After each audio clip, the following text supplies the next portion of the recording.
Hello, I am Kate McKay, and welcome to Master Your Life, a show exclusively dedicated to uncovering the path to excellence through powerful stories of grit, determination, and transformation.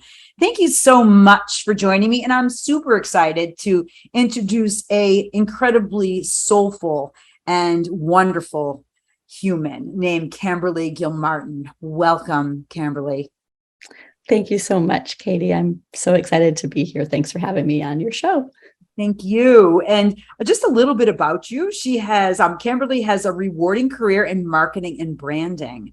At Curious and Creative, Camberly crafts brand and product stories and business strategies to increase visibility and revenue for businesses. As an entrepreneur, businesswoman, author, and parent, Camberly shares the experiences and tools she's discovered along the way to inspire others to live healthy, connected, and joy-filled lives.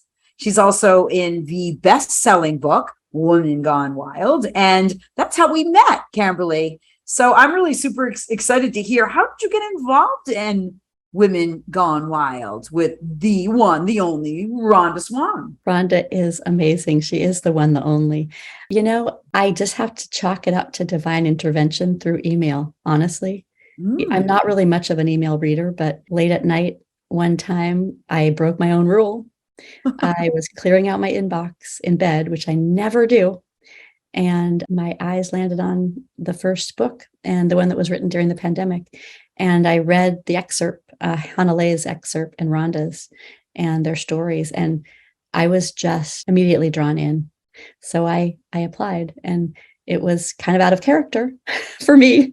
And I'm so glad I did. It's been the most amazing journey. I've met such incredible people and really found even deeper purpose. It's really been an incredible, incredible journey. Right.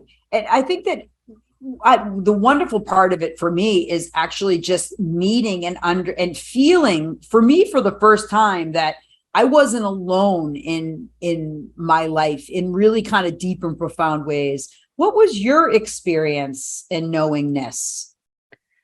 Gosh, so many. There's the experience of watching an already amazing group of women transform to be even more so has actually been profound, and watching it shift from maybe like slightly more ego into way into the heart center, and like the generosity and love and the collaborative like connectedness for this mission of Women Gone Wild is, I think that's probably the deepest, I don't know, experience that I've gotten from this group, is their strong desire to positively impact people and the planet, and to help one another raise their voices and raise their causes and get their purpose out there.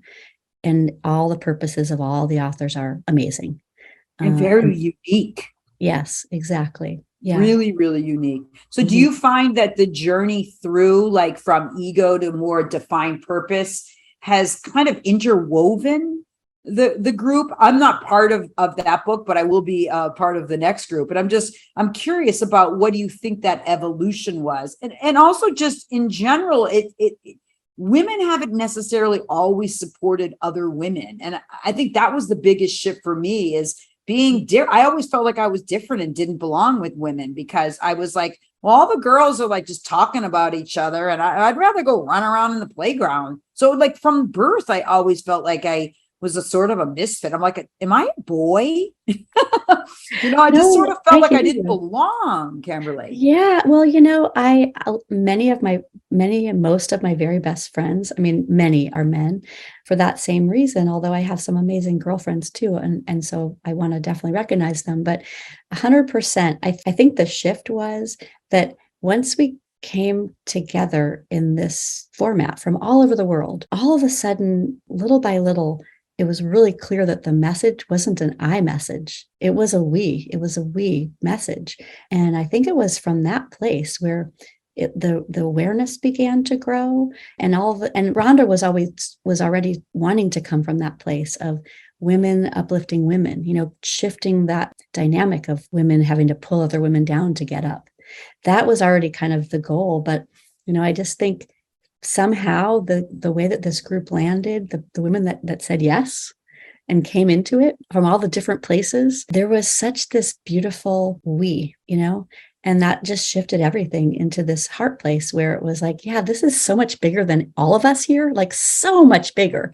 And it's just going to keep expanding. And Rhonda's just sort of, everyone's been evolving, but it's just been watching Rhonda evolve even. It's so beautiful to see this mission unfold and be able to be a part of it and bring awareness of its existence to other people on the planet. Totally. Yeah. And it's not just like women loving women. It's like women loving people.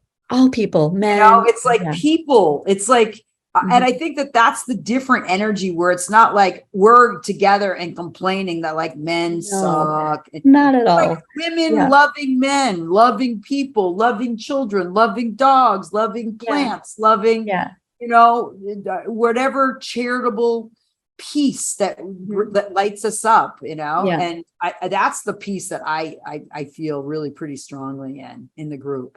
Agreed. It's bringing that awareness that we all have a balance of masculine and feminine energies, and that, for the men, it's okay to like have a little bit of the feminine, and for the women, it's okay to have a little of the masculine. Like we need to have a balanced world because those two together like create the world that we want to live in, the world of balance. And also beauty. It's that the yin and the yang of like, wow, men have been, well, I'm obviously I coach men too, but it's like men have lost some of their ability to own their machismo, and women have had lost their ability or checked out of their ability to really realize that we are the divine ones because we're built to receive. Like lucky us. Like even from a biological standpoint, we are supposed to receive. We're not supposed to give and give and give and give. Right, exactly. It's like, this is sacred. We're talking about a sacred shift. Yeah, we don't have to also hold it all. Yeah, you're exactly. Like, we can receive some help. We can receive some assistance and aid and gifts and joy and love, and it's okay, right? And we're still, doesn't make us less strong. No, doesn't it's make us wonderful. less anything, makes us stronger. Yeah.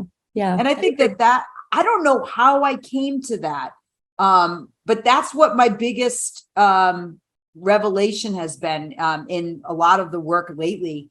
And that's, again, I just always felt like I was alone, So I want to talk about just your childhood, because you have this energy about you that is lovely. Oh, thank you. So lovely. And I'm just wondering how was your evolution just being who you are? What was this like for you, knowing that you came into the world a more gentle soul? Yes, I always have been a really gentle soul. I talk a little bit about it in my chapter in the book, but, I've always been really deeply connected to nature and to animals. And so growing up, I spent a lot of time outdoors. I grew up in small town in northern Minnesota, and I spent a lot of time, I loved horses, and I was always outside catching insects, and I was kind of a tomboy. and I lived in farm country, right? So I remember playing in cornfields, hide and seek, and long summers. But yeah, and I also loved to read. Somehow, I don't know, I guess I was born this way. I just was always connected to this awareness that there was some force larger than myself that I could connect into. And, as a young person, I dabbled in more organized religion and attended churches and things. But as I grew older, I studied world religion. I read all kinds of books, even as a teen. And I think I went through the turbulent teen years, we all do, of feeling like I didn't belong here. Like I wasn't meant for this planet. I was from somewhere else. And who was I, right?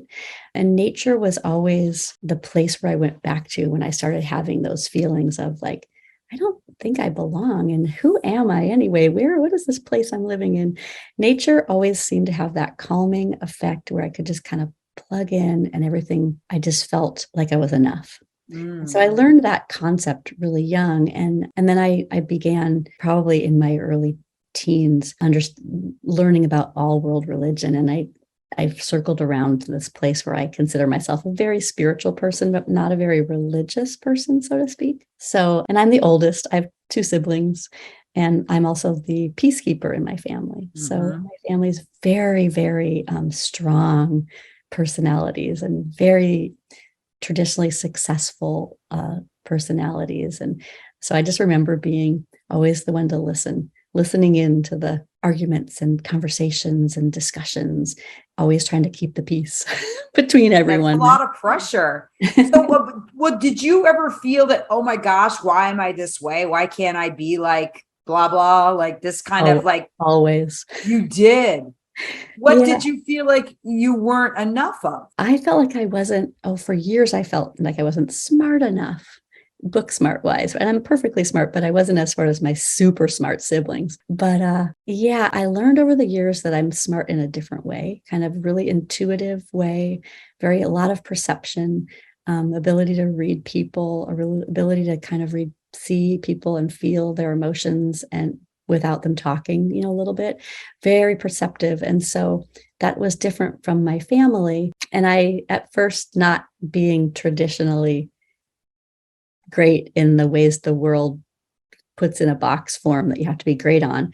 At first, I let that bother me until I sort of grew into that understanding in my probably early 20s, got really comfortable with the fact that it's a different kind of smart. And I'm a creative person, I've always been in design and branding. So I got labeled the artist, which sometimes isn't such a great label sometimes, right? It's a beautiful thing, but sometimes society doesn't understand all the levels of creatives on the planet. So sometimes did you feel misunderstood? Yeah, I did for a while. Yeah. My family's very traditionally minded. So careers mean a certain pathway, right? And it's very difficult for them to see and understand that the creative pathway has a career. It's not the same as a doctor or a lawyer, but. Interested in learning more about a mastermind with Kate McKay? Reach out to us on our website at kate-mckay.com. It's also very valuable, right? Well, how do you define creative? And the reason why I asked that is I always my sister was the artist, in the family. And I was like, oh, I can't draw. I'm just not creative. But then I didn't realize then that then I became an actress and I'm like, all right, well, that's still not really creative. And then I built a multi-million-dollar company. And I'm like, yeah, well, I'm still not creative. But now I see all of those things, when you combine your heart and your mind into imagination is creativity. Yeah. But in our culture, we don't view creativity like that. How do you define it? And if you have viewers and listeners listening, what's that pathway that we go to tap into that inner knowingness of our creative essence? Well, yeah, I believe, so first to define creativity, that I believe we all have, we were created as these beautiful beings. We have that power ourselves. It's there in all of us. And it doesn't mean that, because you can't draw a cartoon figure that you're not creative. Creativity takes so many forms, right? Creativity is when we move from creativity, we're moving from that little divine spark within us. And we're actually tapping into the creative spirit that created us, that created all the beauty you see if you look around, like the beautiful millions of blades of grasses or the wings of a dragonfly. We're tapping into that essence, which means we really can create anything from that place. And so it can take the form of so many things, baking or architecture or city planning. Really anything can be done. Building a business, anything can be done from a creative place. And I think it's just tapping into the joy and the calm place of beauty. I think it starts with a lot of beauty and love, that those words sort of don't get thrown around a lot in our society, but tapping into what feels beautiful to you, right? Because art is a multifaceted thing. Not everyone thinks the same art is beautiful regardless, but it's what feels beautiful to you to be doing when you're feeling connected to that place within yourself, then you are living from your own inner creativity. And then I think what you build out of that is infinite possibilities, because it's not just you that's building it. It's that you tapping into you And there you're tapping into the interconnectedness that built the universe, that built nature, and it's so beautiful. It's so beautiful. And we were talking a little bit before, and I just called you out a little bit. Only because, like, listen, we talked about just the struggles of the youth and, the drug addiction and people just disconnected from their soulful essence, that divine spark in all of us. And you have a deep understanding of what that is. And basically, I think a lot of people don't, Camberly. And I think that that's the calling in some ways for you and for me in different ways, is to help to lead people into that light of who they are. But what would you say that process is? Because I love the words that we've used, which is that creative essence, that light, that divine spark, the love, the beauty that is, the joy that is who we are.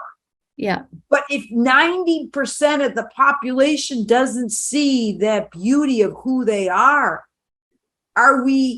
is there no hope? Right? What is the process of turning inward? Yeah.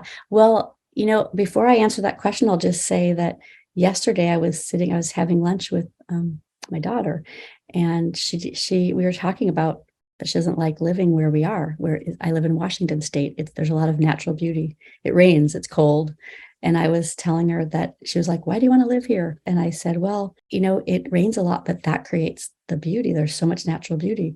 And her response to me was that she wouldn't care if she lived somewhere that really wasn't pretty to look at least if it was just warm. And it kind of made me a little bit sad, because I thought to myself, going back to your question, when we don't notice the beauty around us, it's really difficult to notice the beauty within us, right?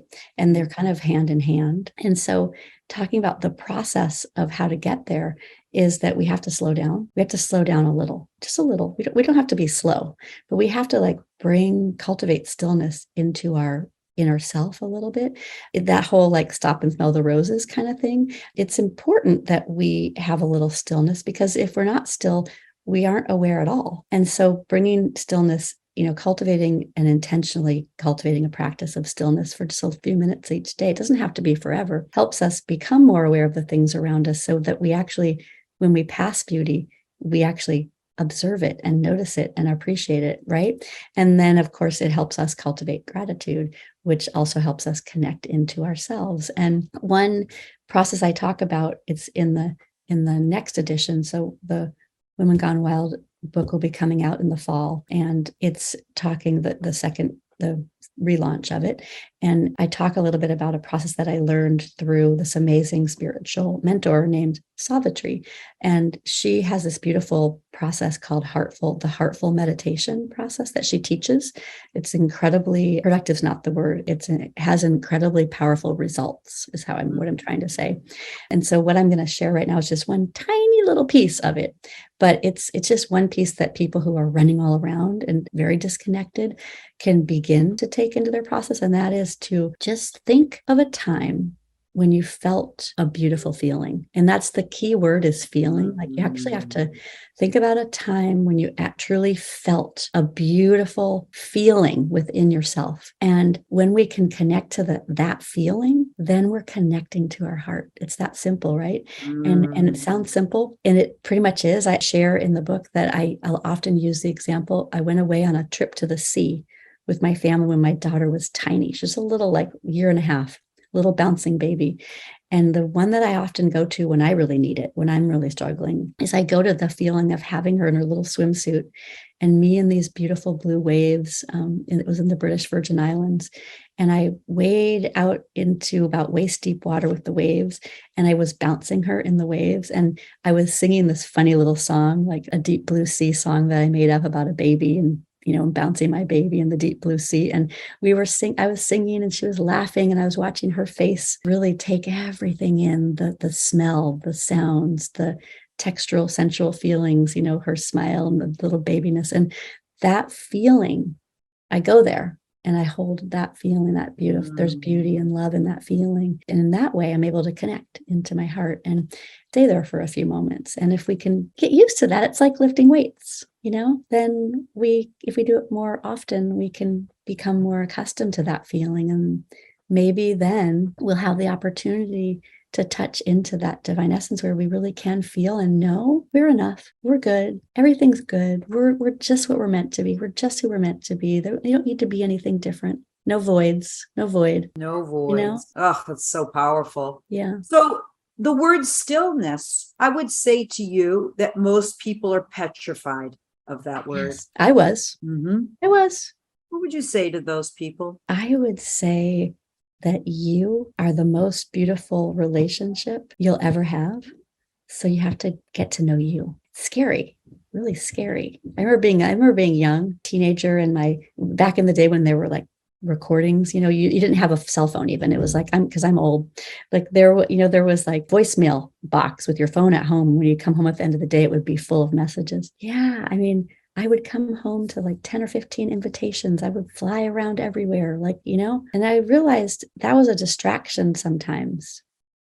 And it was an attempt to fill the void. And I think that can be true we choose many things. Some people choose, whatever you want to choose in abundance in your life, an overabundance, too much of. Sometimes those things can be a distraction from the very thing you need. And so I had to learn that myself, in that it was uncomfortable to be alone at first. And it's not like I go around spending my life alone. I love people and I have a lot of great friendships. And I live in a multi-generational home with my parents and my children and 2 dogs and 2 bunnies. And it's crowded, right? But stillness isn't loneliness. It's totally different, not the same. And actually, the more you cultivate stillness, the less loneliness you'll feel.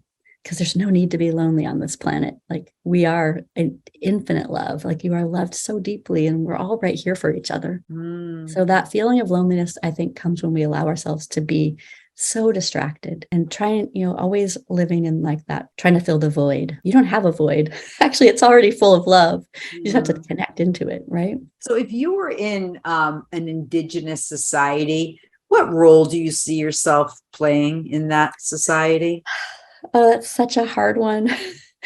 I actually do have a little bit of Native American Indian, and just a little tad in me on my mother's side.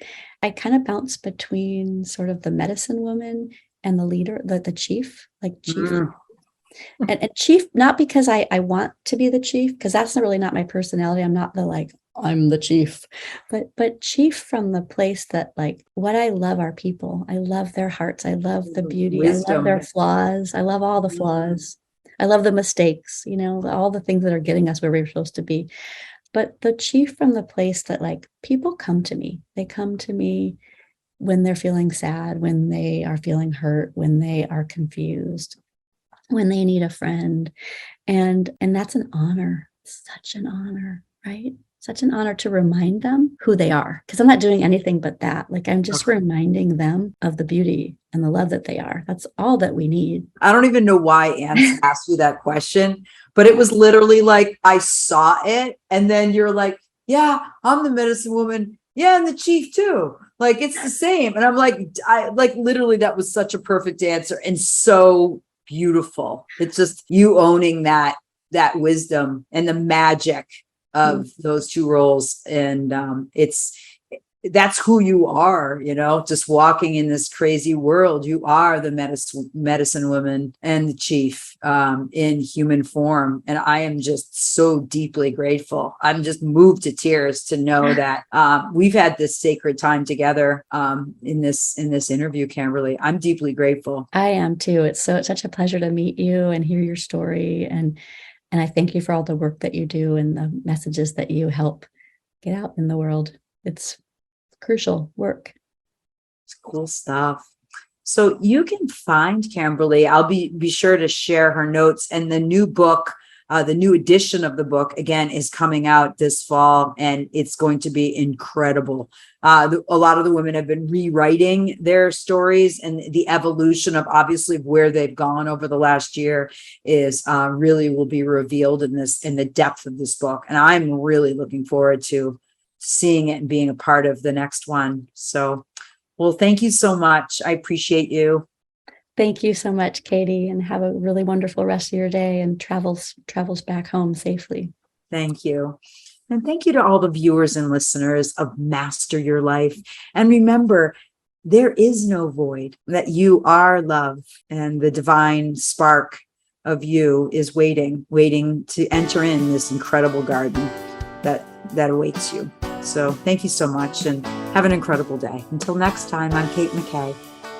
Looking for an inspirational speaker at your next event? Please reach out to us at kate-mckay.com and to book Kate at your next event.